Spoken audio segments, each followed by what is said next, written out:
Hello दोस्तों, जय हिंद, नमस्कार। और आज हम बात करेंगे दोस्तों झारखंड में जो अभी निकल रहा है होमगार्ड की वैकेंसी, उस पर डिस्कस करेंगे। तो सबसे पहले यहाँ पे चतरा का वैकेंसी आ चुका है, मतलब चतरा जिले में ये वैकेंसी आ चुका है होमगार्ड का वैकेंसी। तो सबसे पहले हमें ये जानना है, इस पर डिस्कस ये करना है कि चतरा जिला के लिए जो वैकेंसी निकला हुआ है, तो क्या झारखंड का कोई भी व्यक्ति इस फॉर्म को अप्लाई कर सकता है? तो इसका जवाब है नहीं। सबसे पहले जिस जिला के लिए ये फॉर्म निकलेगा, या मतलब चतरा के लिए निकला हुआ है, तो सिर्फ चतरा जिला के व्यक्ति ही इस फॉर्म को अप्लाई कर सकते हैं। और वो भी उस प्रखंड का व्यक्ति जिस प्रखंड का वो हो। जैसे यहाँ पे प्रखंड का नाम दिया हुआ है और सीटें भी है, तो उसी प्रखंड के लिए अप्लाई कर सकता है जिस प्रखंड का वो निवासी है।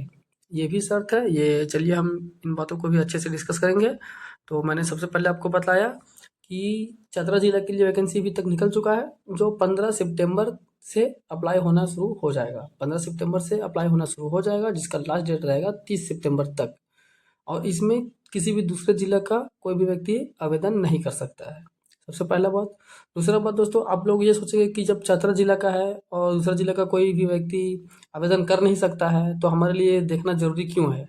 जब हमारा जिला का आएगा, तो दोस्तों यही बात है, जब हमारा जिला का आएगा वैकेंसी, या किसी भी अन्य जिला के लिए जब ये वैकेंसी आएगी, तो उसको जानना ये ज़रूरी है कि इसमें क्या क्राइटेरिया रखा गया है, इसकी क्या एलिजिबिलिटी रखी गई है, उसके बारे में सबसे पहले हमें जानना ज़रूरी है। तभी फॉर्म आने पर हम उस फॉर्म को अप्लाई कर सकते हैं, उसके लिए बेहतर तैयारी कर सकते हैं। तो पहले स्टार्ट करते हैं दोस्तों। नंबर 1 देखते हैं। चतरा जिला के लिए जो नामांकन के लिए आवेदन के लिए बताया गया है कि चतरा जिला के गृह रक्षक और शहरी गृह रक्षक के लिए आवेदन ऑनलाइन होगा, वो बताया गया है। नोट में दोस्तों यहाँ पे देखिए, नोट में लिखा हुआ है। नोट में क्या लिखा हुआ है कि गृह रक्षा वाहिनी एक स्वयंसेवी संगठन है तथा गृह रक्षक उसके स्वयंसेवी सदस्य होते हैं। जितने दिन आवश्यकता अनुसार उन्हें कर्तव्य पर प्रतिनियुक्ति किया जाता है, उतने कार्य दिवस के लिए सरकार द्वारा निर्धारित दर पर भत्ता देय होता है। मतलब एक आपको लिमिट में, जो आप जानते हैं होमगार्ड का कितना आपको सैलरी मिलता है, बहुत कम होता है। यह कोई वैतनिक सरकारी नौकरी या आजीविका का माध्य नहीं है। मतलब ये कोई सरकारी नौकरी नहीं है और ना ही आजीविका का एक माध्यम है। आप समझ सकते हैं कि ये किस प्रकार से जॉब है। आप सभी जानते होंगे होमगार्ड का जॉब कैसा है। फिर भी जो भी है हमारे यहाँ पे, मतलब देखा जाएगा तो बेरोजगारी के हिसाब से बहुत जो मिडिल क्लास के लोग हैं उनके लिए बेहतर ही है। दोस्तों आगे बढ़ते हैं। अब यहाँ पे देखते हैं सबसे पहले कि किस प्रखंड में अगर कोई चतरा का व्यक्ति हो, जिनको अभी तक पता ना हो इस वैकेंसी के बारे में, तो आप देख सकते हैं अच्छे से।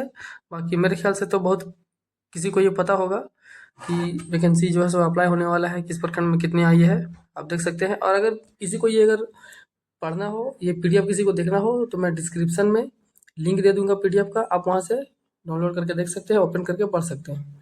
तो सबसे पहले यहाँ पे देख सकते हैं टोटल 12 प्रखंड है, और 12 प्रखंड के हिसाब से महिला पुरुष के लिए अलग अलग वैकेंसी कैटेगरी बांटा गया है।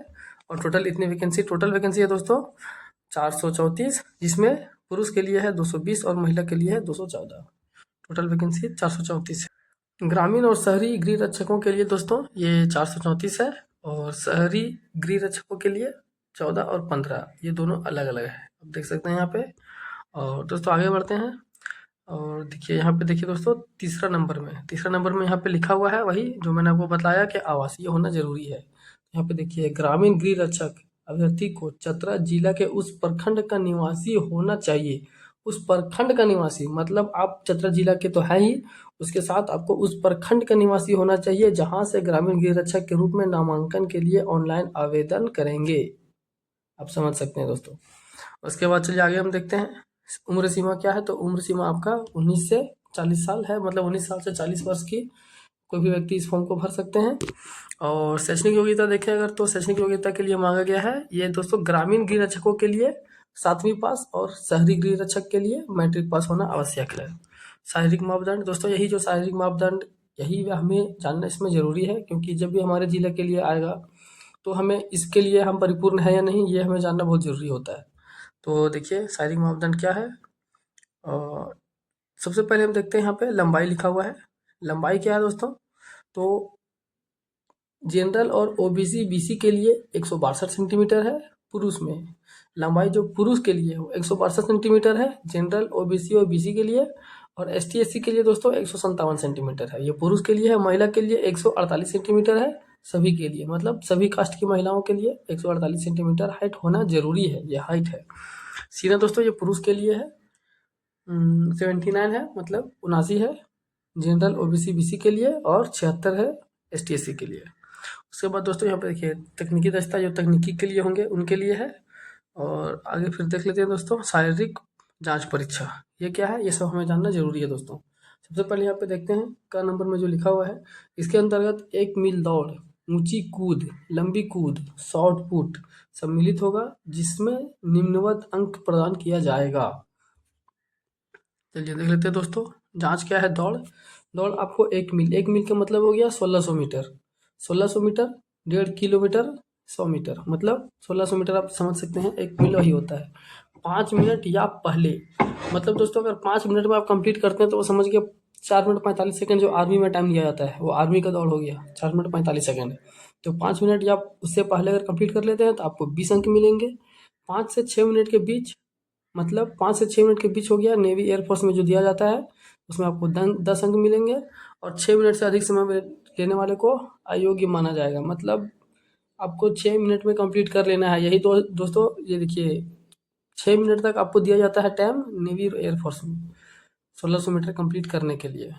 यही हम बात करें दोस्तों, ये पुरुषों के लिए हो गई। महिला के लिए हम बात करें तो 8 मिनट या पहले, मतलब 8 मिनट में या उससे पहले कंप्लीट करें तो 20 अंक। 8 से अधिक 10 मिनट तक लग सकता है, मतलब 10 मिनट तक अगर लगाते हैं 8 से 10 के बीच में तो 10 नंबर मिलेंगे, और 10 मिनट से अधिक अयोग्य माना जाए। दोस्तों हाई जंप आपका कम से कम 4 फीट होना जरूरी है, उसमें आपको 5 अंक मिलेंगे। 4 फीट से 4 फीट 3 इंच तक अगर आप करते हैं तो 6 अंक मिलेंगे। 4 फीट 3 इंच से 4 फीट 6 इंच तक में 7 अंक मिलेंगे। और इस प्रकार से दोस्तों आप देख सकते हैं कितना है। और 5 फीट और उससे अधिक अगर आप हाई जंप कंप्लीट करते हैं तो आपको 10 अंक मिलेंगे। उसी प्रकार से यहाँ भी इधर भी लिखा है दोस्तों, महिलाओं के लिए भी है, आप देख सकते हैं। चलिए हम आगे बढ़ते हैं दोस्तों। यहाँ पे देखिए शॉर्ट पुट भी है। शॉर्ट पुट में इसको आपको यहाँ पे क्या होता है, फेंक जो फेंका जाता है पौंड, 16 पौंड का होगा आपको, कम से कम 16 पौंड का होगा, कम से कम आपको 16 फीट फेंकना है। और महिलाओं के लिए 10 पौंड का होगा, कम से कम 10 फीट फेंकना है। दोस्त देखिए दोस्तों यहाँ पे से तकनीकी टच जो शहरी शहरी के लिए वो ये जो था, आप ऊपर देख रहे थे अभी हम लोग, ये जो ऊपर भी हम लोग देख रहे थे ये ग्रामीण के लिए था या गैर तकनीकी शहरी के लिए। लेकिन जो शहरी है और तकनीकी है उनके लिए दोस्तों ये अलग है, सब कुछ रखा गया है, उनके लिए टाइमिंग वगैरह ज़्यादा दिया गया है। और तो यही सब हमारे लिए जानना बहुत ज़रूरी था। हिंदी लेखन क्षमता आपका परीक्षा होगा, कैसे कैसे आपको परीक्षा होगा मतलब समझिए। इसमें आपको यहाँ पे देखिए, मैं आपको दिखलाता हूँ, यहाँ पे लिखा हुआ है दोस्तों, यहाँ पे देखिए लिखा हुआ है यह क्वालिफाई होगा। 100 नंबर का आपका पूरा क्वेश्चन रहेगा, जिसमें आपको 30 अंक लाना, मतलब 100% जितना आपका क्वेश्चन रहेगा 100%, उसमें से आपको 30% लाना कंपलसरी है। ये क्वालिफाई एग्ज़ाम होगा, एग्ज़ाम आपका होगा लेकिन एग्ज़ाम क्वालिफाइंग होगा, आपको क्वालिफाई करना कंपलसरी है। यही चीज़ यहाँ पे लिखा हुआ है।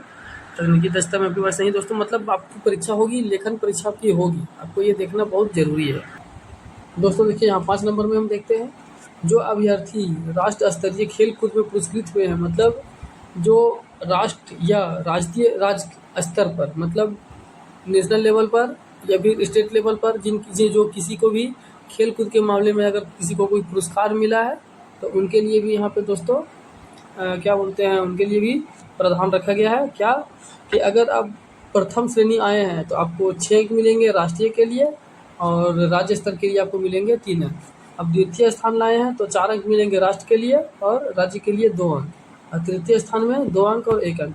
तो इस प्रकार से दोस्तों आपको वहाँ पे क्या बोलते हैं कि इसका प्रावधान रखा गया है, किस चीज़ के लिए आपको प्रेफरेंस मिलेगा, कि अगर आप खेलकूद में भी अगर किसी प्रकार से पुरस्कृत हुए हैं तो दोस्तों आगे देखते हैं। देखिए यहाँ पे क्या बोला गया है, शहरी गृह रक्षक के रूप में सरकारी सेवकों को शहरी गृह रक्षक के पूर्ण रिक्तियों के 10% नामांकन करने की सीमा निर्धारण है। सरकारी सेवकों को शैक्षणिक योग्यता के आधार पर निम्नवत अंक दिए जाएंगे। दोस्तों यहाँ पे देखिए क्या बात कही गई है, यहाँ पे यही बात बोला गया है कि ये जो फर्स्ट में बतला रहा है स्नातकोत्तर, स्नातकोत्तर क्या हो गया, स्नातकोत्तर हो गया आपका पीजी, इसको बोलते हैं एमए, पोस्ट ग्रेजुएट या फिर master of arts. Master of arts नहीं बोल सकते उसको, इसको कुल मिला के बोल सकते हैं पोस्ट ग्रेजुएट, क्योंकि सिर्फ एमए नहीं होता है, एमएससी होता है, एमकॉम भी होता है, या और भी कुछ होता है। इस प्रकार से स्नातकोत्तर का मतलब हो गया पीजी, जिसको बोलते हैं पोस्ट ग्रेजुएट। अगर आप पोस्ट ग्रेजुएट हैं तो आपको 10 अंक मिलेंगे। अगर आप ग्रेजुएट हैं तो आपको मिलेंगे, ग्रेजुएट मतलब स्नातक, तो आपको मिलेंगे 8 नंबर। इंटरमीडिएट मतलब आप समझ सकते हैं, इंटर पास है तो 6 अंक, और मैट्रिक कंप्लीट किए हैं तो 4 अंक। इस प्रकार से आपको अंक भी मिलेंगे। और दोस्तों चलिए आगे देखते हैं, आगे क्या बोला गया है। बोला गया है इस वेबसाइट पे आपको ऑनलाइन आवेदन, देखिए यहाँ पे आवेदन का डेट लिखा हुआ है दोस्तों, आप यहाँ पे देख सकते हैं। देखिए क्या बोल रहा है कि आवेदन कैसे करें, तो आवेदन द्वारा ऑनलाइन आवेदन, देखिए आवेदक द्वारा ऑनलाइन आवेदन दिनांक 15 सितंबर मतलब 15/9/2025 से 30/9/2025 अपराह्न मतलब शाम के 5 बजे तक इस वेबसाइट पर आप कर सकते हैं दोस्तों। तो इस प्रकार से आपको ऑनलाइन आवेदन करना है। आप यहाँ पे देख सकते हैं कैसे क्या करना है। वेबसाइट आप देख लीजिए, recruitment.jharkhand.government.in, इस पर किया जाएगा। और तो इस प्रकार से दोस्तों जो भी है आगे इसमें ये भी बोला गया दोस्तों कि जब ऑनलाइन पेमेंट कीजिएगा तो आपको ऑनलाइन पेमेंट करते टाइम आपको 100 रुपया भी देना पड़ेगा। 100 रुपया आपका फी भी लगेगा, राशि देखिए यहाँ पे लिखा हुआ है दोस्तों कि 100 रुपया आपको ऑनलाइन पेमेंट भी देना होगा। तो ये हो गया फॉर्म का शुल्क। और चलिए आगे बढ़ते हैं दोस्तों, ये सब कुछ शर्तें हैं, सब आप अच्छे से पढ़ लीजिएगा। जो कोई भी फॉर्म अप्लाई करना चाहते हैं वो अच्छे से पढ़ लीजिएगा। ये रहा आपका फॉर्म, ये फॉर्म आप अप्लाई कर सकते हैं। ये फॉर्म हो गया, इसी को आपको दोस्तों ऑनलाइन भराएगा, ये सब ऑफलाइन इसमें कोई भी कार्य नहीं होगा। और ठीक है दोस्तों, अगर कोई भी इस पीडीएफ को देखना चाहते हैं, फॉर्म का पीडीएफ पढ़ना चाहते हैं, कोई भी नोटिस देखना चाहते हैं, तो मैं अपने डिस्क्रिप्शन के लिंक में डाल दूंगा, और डिस्क्रिप्शन में जाके लिंक ओपन करके उसको पढ़ सकते हैं दोस्तों। वीडियो में लास्ट तक बने रहने के लिए बहुत बहुत धन्यवाद। जय हिंद।